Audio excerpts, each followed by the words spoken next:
কথা বলছিলাম যুক্তরাজ্য বিএনপির সদস্য সচিব খসরুজ্জামান খসরুর সঙ্গে। তিনি আমাদেরকে জানাচ্ছিলেন আসলে তারেক রহমান কীভাবে যাচ্ছেন, তার সঙ্গে কারা যাবেন এবং কি কি পরিকল্পনা তাদের রয়েছে এবং কারা কারা যাচ্ছেন, এই বিষয়ে কথা বলছি আমি খসরুজ্জামান খসরুর সঙ্গে। আচ্ছা খসরুজ্জামান খসরু, আজকে তো ফ্লাইট হবে, ফ্লাইট 6টা 15 আমরা জানি হিথ্রো এয়ারপোর্ট থেকে ফ্লাইট হবে এবং সেই ফ্লাইটে আপনিও সঙ্গী যাচ্ছেন, 12 বছর পর আপনি এসে যাচ্ছেন। আর কারা কারা তারেক রহমানের সঙ্গী হচ্ছেন এইখান থেকে যুক্তরাজ্য থেকে? ওনার সাথে অ্যাকচুয়ালি যে ওনার ফ্যামিলি সফর সঙ্গী হচ্ছেন, আর সাথে সাথে যে ফ্লাইটের মধ্যে যারাই যাবেন, এই ফ্লাইটের মধ্যে যারা টিকিট বুক করছেন সবাই আসলে ওনার সফর সঙ্গী, যেহেতু সবাই বাংলাদেশি এবং সবাই আমরা সফর সঙ্গী ওনার সাথে যাচ্ছেন। না মানে যুক্তরাজ্য বিএনপির পক্ষ থেকে, আপনি যেহেতু যুক্তরাজ্য বিএনপির সদস্য সচিব, আপনারা যুক্তরাজ্য বিএনপি থেকে কি পরিমাণ লোক যাচ্ছেন বা কোন কোন নেতৃবৃন্দ যাচ্ছেন? আমার জানা মতো যে ফ্লাইটের যে টিকিটগুলো বুকিং হচ্ছে তার থেকে যেটুকু জানতে পেরেছি আমরা, এবং ওভার 100 যুক্তরাজ্য বিএনপির নেতাকর্মীরা আছেন এই ফ্লাইটের মধ্যে।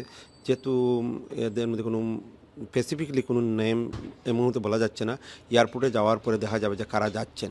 কিন্তু এখানের মধ্যে যেটা হচ্ছে যে আমাদের নির্দেশ ছিল যে এয়ারপোর্টের মধ্যে লোকজন না যাওয়ার জন্য, যেটি আপনাদের চ্যানেলের মাধ্যমে গত কয়েকদিন পূর্বে যে আমাদের মিটিং ছিল, এই মিটিংয়ের মধ্যে নেতা বলে দিয়েছেন সবাইকে এয়ারপোর্টে, যেহেতু এয়ারপোর্টে গেলে যে সমস্যাটা হবে, কারণ উনি যে কোনো জায়গায় গেলে ওভার ক্রাউড হয়, কমিউনিটির লোকজন, আমাদের বাংলাদেশের লোকজন সবাই ওনাকে সালাম দিতে চায় বা দেখা করতে চায়।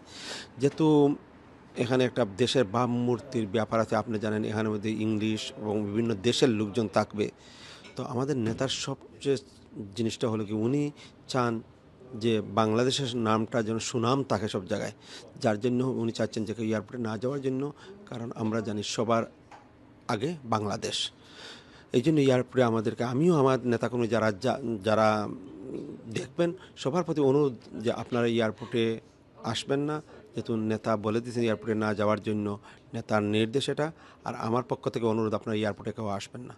আমরা জানি যে হিথ্রো এয়ারপোর্ট, যে তারেক রহমানের বাসা থেকে হিথ্রো এয়ারপোর্টে প্রায় ঘন্টা দেড়েক সময় লাগে এবং যেহেতু বাংলাদেশ বিমানের ফ্লাইটটি 6টা 15-তে ফ্লাইট যাত্রা শুরু করবে হিথ্রো বিমানবন্দর থেকে, তাহলে তিনি তার লন্ডনের বাসা থেকে কখন বের হবেন?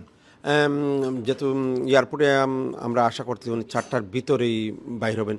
ওনার বাসা থেকে ঘণ্টাখানিক সময় লাগে এয়ারপোর্টে আসতে, ডিফেন্স ফর ট্রাফিক। যদি বেশি না হয় তাহলে উনি ওদিন 45 মিনিটের ভিতরে এয়ারপোর্টে পৌঁছে যাবেন। মানে বিকাল 4টার মধ্যে তিনি হিথ্রো এয়ারপোর্টে পৌঁছে যাবেন ইনশাল্লাহ। আচ্ছা, আরেকটি কথা জানতে চাচ্ছি, যুক্তরাজ্য বিএনপি অনেক দিন ছিলেন, তারেক রহমান 17 বছর প্রায় ছিলেন যুক্তরাজ্যতে, এবং আপনারা যুক্তরাজ্য বিএনপি খুব কাছাকাছি ওনার পাশে ছিলেন। এখন তো আপনাদের নেতা দেশে মানে পার্মানেন্টলি চলে যাচ্ছেন, আপনাদের কেমন লাগছে? অবভিয়াসলি শুধু আমি না, আমাদের যে কমিউনিটির লোকজন এখানের মধ্যে আছে সবারই মন খারাপ, কারণ 17 বছর যখন ওনাকে আমরা পেয়েছি একসাথে, ওনার সাথে আমরা ছিলাম, অবভিয়াসলি এটা আমাদের খারাপ লাগছে। আবার একদিকে আমাদের খুশি লাগতেছে বাংলাদেশের গণতন্ত্রের জন্য উনি গণতন্ত্রকে আগলে রাখবেন বাংলাদেশে গিয়ে, এটা আমাদের জন্য আবার খুশিরও জিনিস যে বাংলাদেশের লোকজন গত 17 বছর যার জন্য অপেক্ষা করছিলেন, আমরা সবসময় বলেছি ওনাকে বীরের বেশে বাংলাদেশে নিয়ে যাব। আজকে যে এই দিনটা সামনে আসছে, আজকে আর কয়েক ঘন্টা পরে, যেমন 23 ঘন্টা পরে উনি বাংলাদেশে যাবেন। তো এটার জন্য আমাদের জন্য খুবই খুশির যে ওনার সফরসঙ্গী হতে পেরেছি। অনেকটা মুহূর্ত যে উনি এই ফ্লাইটের মধ্যে থাকবো, আমরা যে যুক্তরাজ্যের যে বিএনপির নেতাকর্মীরা যারাই আছি সবাই খুবই খুশি যে এইটাতে আমরা একটা অংশীদার হতে পেরেছি। এই জন্য আমার নিজের কাছে খুবই ভালো লাগতেছে। আপনার তো একটু আলাদা অনুভূতি থাকার কথা, কারণ আপনিও প্রায় 12 বছর পর দেশে যাচ্ছেন এবং আপনি খুব সৌভাগ্যবান যে আপনি 12 বছর পর আপনার নেতার সঙ্গে যাচ্ছেন। আপনার অনুভূতিটা কীরকম? আসলে খুবই, যে আমরা সবসময় আগেও বলেছি নেতাকে দেশে নিয়ে যাব, যার কারণে এই 5 তারিখের পরে আমরা দেশে যাই নাই, যেহেতু নেতার সাথে যাব, নেতাকে এদেশে রেখে বাংলাদেশে যাব, এটা আমি কখনো চিন্তা করতে পারি নাই। যেমন আওয়ামী লীগ গভর্নমেন্টের সময় আমার পাসপোর্ট বাংলাদেশ এমবাসির মধ্যে ছিল, ওনারা আমাদেরকে বাংলাদেশে যেতে দেয় নাই, আমার পাসপোর্টটা বলতাম দেন। ইভেন কি আপনি গত কদিন আগে বলছি যে আমার আম্মার পাসপোর্টও 13 বছর আমার আম্মার পাসপোর্টটা বাংলাদেশ এমবাসির মধ্যে ছিল।